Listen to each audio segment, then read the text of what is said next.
Baiklah, saya akan menjelaskan tentang algoritma naik bias. Perkenalkan, nama saya Asidiki, NIM 11750115325. Di sini kita akan mempelajari tentang pertama, pengertian dan sejarah naik bias.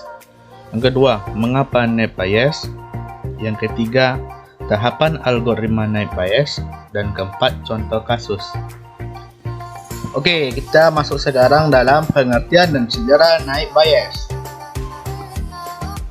Naik bias tersendiri masuk dalam metode klasifikasi.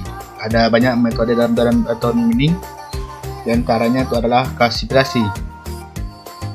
Klasifikasi adalah proses penemuan model atau fungsi yang menggambarkan dan membedakan kelas data atau konsep yang bertujuan agar bisa digunakan untuk memprediksi kelas dari objek yang label kelasnya tidak diketahui. Algoritma klasifikasi yang banyak digunakan secara luas yaitu ada decision tree, ada naik bias itu sendiri, ada KNN, ada metode rule based, dan ada SPM. Selanjutnya, apa itu sih naik bias? Naik bias merupakan salah satu algoritma yang terdapat pada teknik klasifikasi. Naik bias merupakan pengklasifikasian dengan metode probabilitas atau peluang kemunculan dan statistik yang dikemukakan oleh ilmuwan Inggris, yaitu Thomas Bayes, yaitu memprediksi peluang di masa depan berdasarkan pengalaman di masa sebelumnya, sehingga dikenal sebagai teorema Bayes. Teorema tersebut dikombinasikan dengan naif, di mana diasumsikan kondisi antar atribut saling bebas. Klasifikasi naik bias diasumsikan bahwa ada atau tidak ciri tertentu dari sebuah kelas tidak ada hubungannya dengan ciri dari kelas lainnya. Selanjutnya, mengapa kita memilih naik bias? Berdasarkan sumber dari binus.ac.id, dia mengatakan kegunaan dari naik bias itu adalah: pertama, mengklasifikasikan dokumen teks seperti teks berita ataupun teks akademis. Yang kedua, sebagai metode machine learning yang menggunakan probabilitas. Jadi apapun yang soalan yang menyangkut probabilitas bisa digunakan naik bias sebagai algoritmanya. Selanjutnya, untuk membuat diagnosis medis secara otomatis, karena naik bias itu berdasarkan pengalaman. Keempat itu mendeteksi atau menyaring spam. Kelebihan naik bias classifier atau kita singkat dengan NBC. Yang pertama, bisa dipakai untuk data kuantitatif maupun kualitatif. Tidak memerlukan jumlah data yang banyak. Tidak perlu menggunakan data training yang banyak. Jika ada nilai yang hilang, maka bisa diabaikan dalam perhitungan. Perhitungan cepat dan efisien, mudah dipahami, mudah dibuat. Pengklasifikasian dokumen bisa dipersonalisasi, disesuaikan dengan kebutuhan setiap orang. Misalnya, jika digunakan dalam bahasa pemrograman, kodenya sederhana. Terakhir, bisa digunakan untuk klasifikasi masalah biner ataupun multi-class. Selanjutnya, kekurangan dari NBC ini. Yang pertama, apabila probabilitas kondisionalnya bernilai 0, maka probabilitas prediksi juga akan bernilai 0. Selanjutnya, asumsi bahwa masing-masing variabel independen membuat berkurangnya akurasi, karena biasanya ada korelasi antara variabel yang satu dengan variabel yang lain. Keakuratannya tidak bisa diukur menggunakan satu probabilitas saja, butuh bukti-bukti lain untuk membuktikannya. Selanjutnya, untuk membuat keputusan diperlukan pengetahuan awal atau pengetahuan mengenai masa sebelumnya. Keberhasilannya sangat bergantung pada pengetahuan awal tersebut. Banyak celah yang bisa mengurangi efektivitasnya. Berikut adalah tahapan algoritma naik bias. Tahapan algoritma NBC ini ada 4. Yang pertama, menghitung jumlah kelas atau label. Yang kedua, menghitung jumlah kasus per kelas. Yang ketiga, kalikan semua variabel kelas. Yang keempat, bandingkan hasil per kelas. Selanjutnya kita akan masuk ke contoh kasus penerapan algoritma naib Bayes untuk klasifikasi data nasabah. Sebelumnya kita harus mengetahui dasar dari algoritma ini, yaitu teorema Bayes. Teorema Bayes adalah probabilitas H di sini adalah hipotesis data X merupakan suatu kelas spesifik dan X adalah data dengan kelas yang belum diketahui, sama dengan P probabilitas X terhadap H dikalikan probabilitas H kemudian dibagi dengan probabilitas X.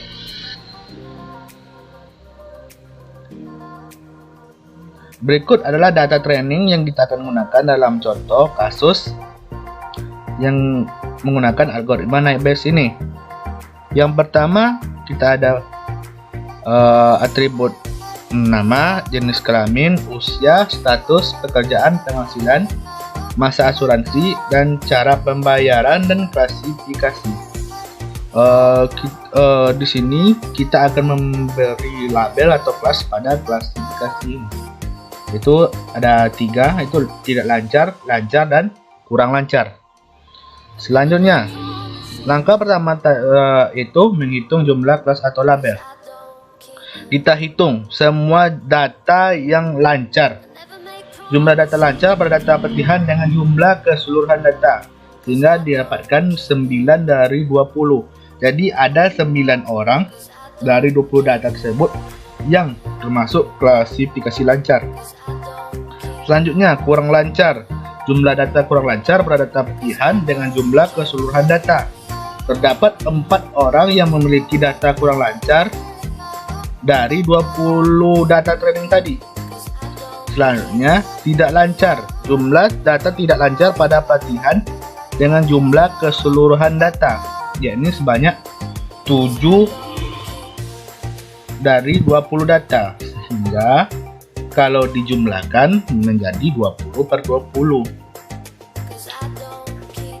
Selanjutnya kita hitung jumlah kasus yang sama dengan kelas yang sama.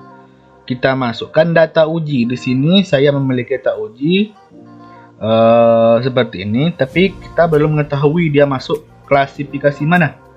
Untuk itu kita gunakan algoritma naib Bayes untuk menentukannya. Pertama, kita akan hitung setiap laki-laki berdasarkan kelas atau label sebelumnya. Karena di sini data uji kita beratribut laki-laki, jadi setiap laki-laki yang berjenis kelamin laki-laki dan lancar ada sebanyak 5 laki-laki dari 9 lancar. Dan selanjutnya ada 2 laki-laki dari 4 yang kurang lancar. Dan selanjutnya ada jenis kelamin laki-laki yang tidak lancar. Ada 4 orang. Langkah selanjutnya kita juga mencari atribut usia. Di usia data uji kita memiliki usia 30 sampai 40 tahun. Jadi kita selidiki semua data yang memiliki usia 30 sampai 40 tahun tersebut, yang berapa orang yang lancar. Di data yang berusia 30-40 tahun yang lancar ada 7 dari 9 orang. Yang kurang lancar ada 2 dari 4 orang. Yang tidak lancar ada 3 dari 7. Langkah tersebut juga kita terapkan kepada status dari data uji kita, itu kawin, sehingga didapatkan data 4/9, 4/4, 6/7. Selanjutnya ada pekerjaannya sebagai wira swasta. Kita cari semua wira swasta yang pekerjaannya wira swasta, lalu kita partikan berdasarkan kelas label yang telah kita tentukan di awal tadi. Ini lancar, kurang lancar, tidak lancar, sehingga ditemukan data 6 wira swasta yang lancar, 2 wira swasta yang kurang lancar, dan 2 juga wira swasta yang tidak lancar. Begitu juga dengan atribut penghasilannya. Kita lihat semua yang berpenghasilan 25 sampai 50 juta. Terus kita perhatikan pelabelan yang kita lakukan tadi, yaitu di bagian klasifikasi. Yang berpenghasilan 25 sampai 50 juta yang lancar ada 2 orang. Yang kurang lancar ada 1 orang. Yang tidak lancar ada 3 orang. Begitu juga dengan masa asuransi. Diperhatikan karena data uji kita 11 sampai 15 tahun, kita cari semua data yang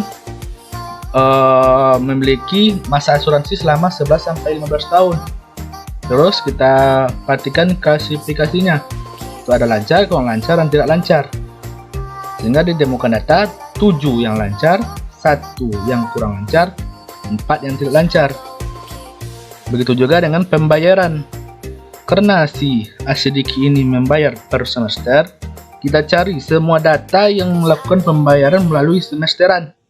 Kita tengok klasifikasinya. Sehingga ditemukan data 3 dari 9 yang lancar, 1 dari 4 yang kurang lancar, dan 1 dari 7 yang tidak lancar. Selanjutnya adalah kita kalikan semua hasil variabel lancar, kurang lancar, dan tidak lancar. Yang pertama, kita kalikan semua variabel lancar berdasarkan atribut-atribut antara dataset dan data uji yang telah kita lakukan di awal tadi. Yakni ada probabilitas laki-laki yang lancar, yang berumur 30 sampai 40 tahun yang lancar, berstatus kawin lancar, dan bepekerjaan wira swasta lancar, dikalikan dengan berpenghasilan 25 sampai 50 juta lancar, dan masa asuransi 11 sampai 15 tahun lancar, dan pembayaran melalui metode semesteran, dikalikan dengan probabilitas lancar di awal. Ini ada 9 klasifikasi dari 20 data yang lancar. Begitu juga dengan kurang lancar dan tidak lancar, sehingga dihasilkan. Jadi selanjutnya kita bandingkan hasil kelasnya. Bandingkanlah hasil kelas lancar, kurang lancar, dan tidak lancar dari hasil di atas. Terlihat bahwa nilai probabilitas tertinggi ada pada kelas lancar. Sini kita lihat, lancar memiliki nilai probabilitas 0,0033. Selanjutnya, kurang lancar memiliki nilai probabilitas 0,0004. Tidak lancar memiliki nilai probabilitas 0,0007. Sehingga dapat disimpulkan bahwa status calon nasabah tersebut masuk dalam klasifikasi lancar. Selanjutnya, kita akan coba praktekkan algoritma naik bias berdasarkan studi kasus kita tersebut dengan aplikasi atau tools RapidMiner. RapidMiner merupakan perangkat lunak yang bersifat terbuka, open source, adalah sebuah solusi untuk melakukan analisis terhadap data mining atau text mining dan analisis prediksi. RapidMiner ini menggunakan berbagai teknik deskriptif dan prediksi dalam memberikan wawasan kepada pengguna sehingga dapat membuat keputusan yang paling baik. Sehingga dengan adanya RapidMiner ini dapat memudahkan data scientist untuk melakukan pekerjaannya. Baiklah, kita langsung demo aplikasi RapidMiner. Baiklah, saya akan mendemokan data kita tadi dalam aplikasi RapidMiner. Sini. Sebelumnya saya telah menyiapkan 2 data sebagai bahan untuk mendemokan aplikasi ini. Yang pertama itu ada data pelatihan berdasarkan studi kasus kita tadi, dan di datanya sama, cuman atribut nama tidak perlu saya buat karena tidak berhubungan langsung dengan data mainnya atau metode naik biasnya. Atribut tidak terpakai. Dan juga saya memiliki di sini data uji sesuai dengan data uji yang kita ujikan tadi di pencarian secara manual tadi, yang dimana kita mendapatkan hasil klasifikasi yakni lancar.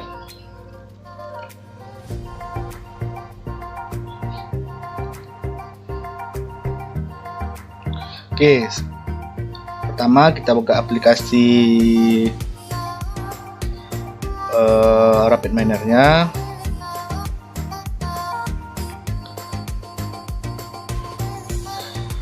Yang pertama kita lakukan adalah impor datanya.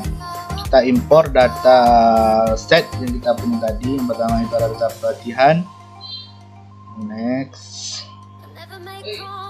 Selanjutnya next. Selanjutnya di sini ada datanya, itu jenis kelamin, usia, status, pekerjaan, penghasilan, masa asuransi, dan cara pembayaran. Selanjutnya di klasifikasi kita kasih role-nya itu sebagai label. Oke, next. Finish. Karena sebelumnya saya pernah coba melakukan ujinya, kita coba aja. Nih data sudah masuk. Kita dapat melihat persebaran data tersebut, dimana seperti di slide pertama itu mencari label atau kelas tadi lancar, kurang lancar, tidak lancar. Ini ada 4 yang lancar, 9 ada lancar 9, yang tidak lancar 7, yang kurang lancar 4. Begitu juga selanjutnya adalah daftar persebaran dari data kita tersebut.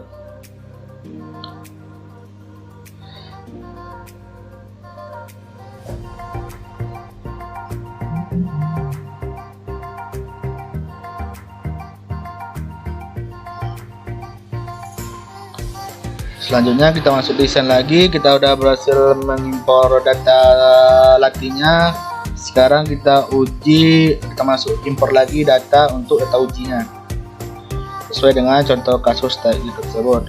Sama di sini kita next saja.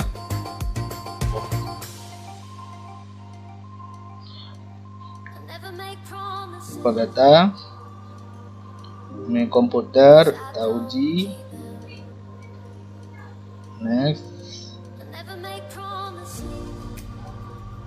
Next.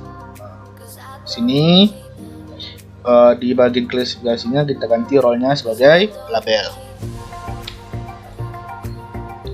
Oke. Next. Forward. Oke, data sudah berhasil masuk. Kita mempunyai 2 data. Yang pertama itu ada data pelatihan. Kita drag saja dan kita ada data uji. Karena kita memakai algoritma naive Bayes, kita cari di operatornya naive Bayes. Nah, kita training data latihnya. Untuk melihat hasilnya, kita juga dapat melihat hasilnya. Ini sebelum data dilakukan dikombinasikan dengan data uji. Inilah hasil.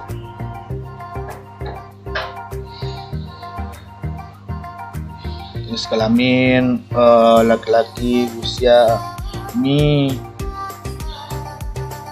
selanjutnya kita kembali ke desain. Kenapa ada tadi ada unknown? Karena kita mencentang labeless correction. Ini untuk apa? Ini untuk menghindari adanya data yang nol. Data yang nol mengakibatkan ketika dikali nanti ada di akhir proses ketiga, dia hasilnya kan nol. Selanjutnya kita cari apply mode.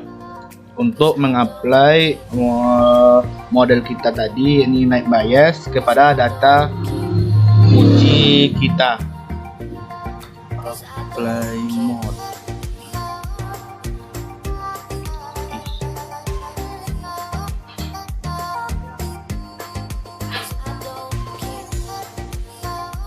Ini apply model. Taruh di sini. Kita hapus ini dulu. Kita sini. Kenapa data uji tidak dimasukkan ke nilai bias? Karena apa? Yang dilatih itu data latih, bukan data uji. Selanjutnya kita dapat menghitung berapa sih performance dari data kita ini. Kita dapat hitung mengetahuinya melalui tools performance. Taruh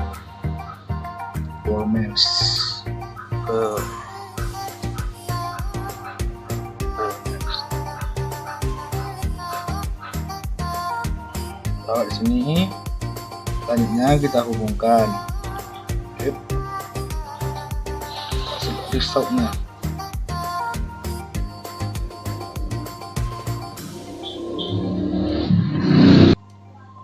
Oke, setelah kita hubungkan, ini data latihnya, kita hubungkan ke model naik bias, kemudian kita load data uji,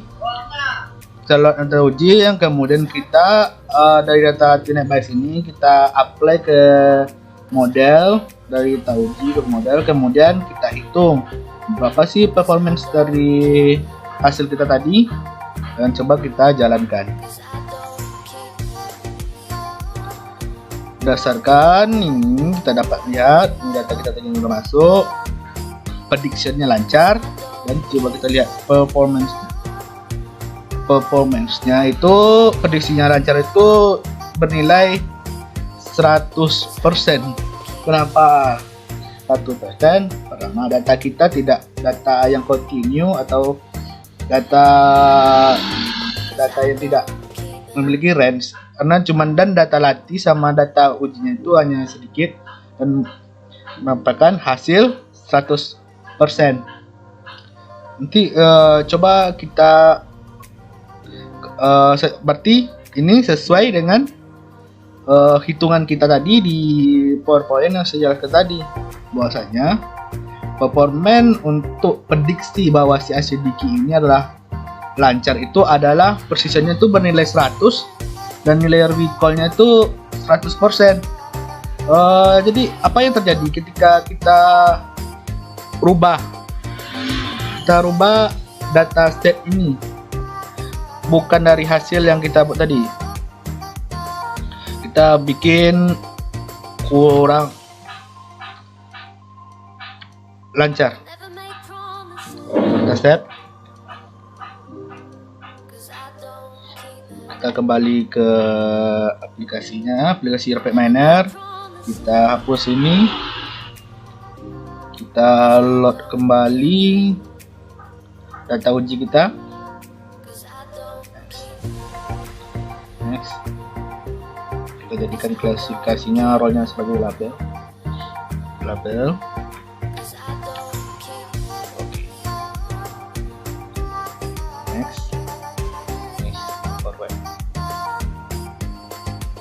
Balik desain, kita coba masukkan data uji, kita apply model, kita running.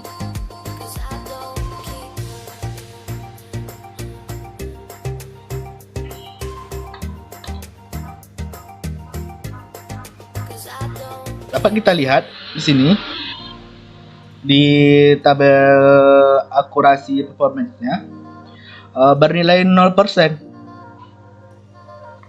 Dan akurasinya itu juga 0%. Artinya hitungan kita yang menyebutkan bahwa si acidic tadi sebagai kategori lancar itu bernilai betul atau benar. Nah, berdasarkan dari uji melalui aplikasi Rapid Miner ini. Tadi ketika kita masukkan prediksinya lancar, dia bernilai akurasinya bernilai 1%, recall 100%, dan precisionnya 100%.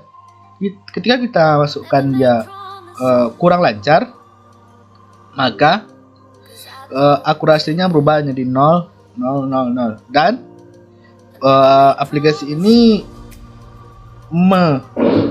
memprediksi bahwa si ACDQ itu adalah lancar, bukan kurang lancar, berdasarkan dataset kita di awal tadi. Baiklah, inilah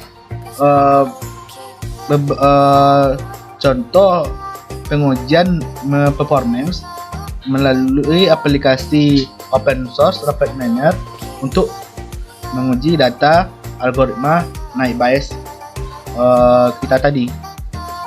Kita kembali kepada PowerPoint.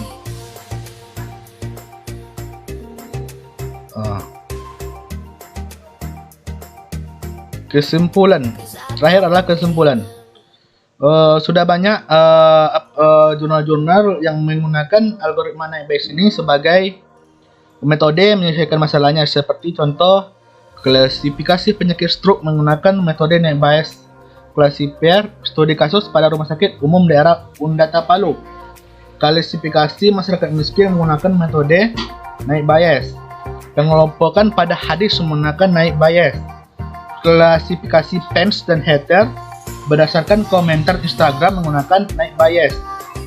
Jadi kesimpulannya, algoritma naik bias ini didukung oleh ilmu probabilistik dan ilmu statistika, khususnya dalam penggunaan data petunjuk untuk mendukung keputusan pengklasifikasian. Pada algoritma naik bias, semua atribut akan memberikan kontribusinya dalam pengambilan keputusan dengan bobot atribut yang sama penting dan setiap atribut saling bebas satu sama lain. Jadi, algoritma naik bias dapat kita gunakan untuk menyelesaikan tugas kita dalam asumsi atribut saling bebas. Baiklah, itulah penjelasan saya tentang algoritma naik bias. Terima kasih atas perhatiannya. Wassalam.